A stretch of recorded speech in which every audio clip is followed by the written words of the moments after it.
Χαίρετε, είμαι ο Μάνος Ζωνομέσης και σήμερα θα σας παρουσιάσουμε τη δική μας πρόταση για το στήσιμο της σημαδούρας. Καταρχήν, η σημαδούρα είναι βασικό κομμάτι του εξοπλισμού μας. Είναι απαραίτητη από τον νόμο και πρέπει να είναι χρώματος κίτρινου και να φέρει σημαία των καταδύσεων που αναγράφουν τα αρχικά ύψιλο-δ. Αναρτούμε το βοηθητικό εξοπλισμό μας και τα ψάρια Θεού θέλοντος, μα πάνω απ' όλα μας προστατεύει από διερχόμενα σκάφη. Έχει βοηθητικό ρόλο στο ξεβράχωμα ή στην πάλη με ένα μεγάλο ψάρι. Ας ξεκινήσουμε με τα απαραίτητα. Χρειαζόμαστε μία σημαδούρα με κάλυμα για προστασία από σκισίματα. Χρειαζόμαστε την ανένη, μπαρινάκι, ελιές, 1 μέτρο λάστιχο,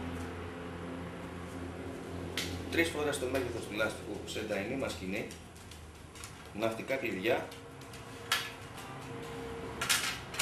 2 στιφτάρια, μολύβι ζώνης ενός κιλού με κρίκο και μολύβι πόντισης με παραμάνι. Επίσης, απαραίτητη ψαροβελώνα, ο κλιπαδόρος και πετονιά. Ας προχωρήσουμε λοιπόν στο στήσιμο.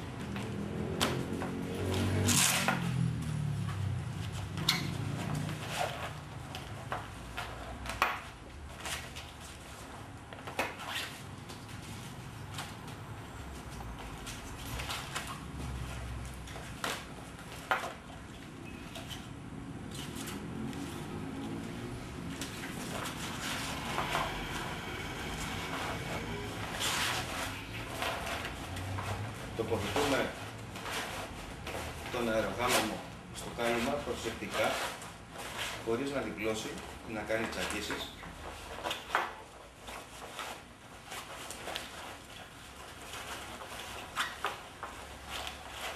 Γιατί μόνο τότε θα μπορέσουμε να ψηκώσουμε σωστά τη σημαδούρα.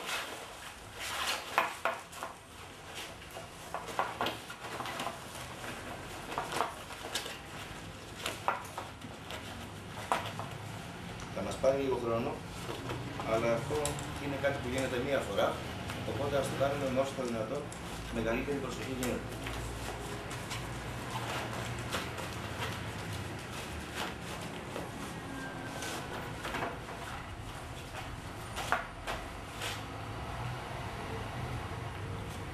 Εδώ βλέπετε ότι έχει έρθει στη σωστή θέση η μαγνήτα, με αποτέλεσμα να μπορούμε να φουσκώσουμε άνετα και κατόπιν να το κλείσουμε ασφαλίζοντάς το. Φουσκώνουμε τη σημαδούρα και κλείνουμε τη βαλβίδα με αυτόν τον τρόπο και προσωπικά. Ανάπτυξη της σημαίας στην ειδική βάση, λίγο πίεση και ακούσαμε και το κούμπο. Στη συνέχεια θα σας δείξουμε ένα απλό κολπάκι που θα μας βοηθήσει να περάσουμε το σχοινί μέσα στο λάστιχο.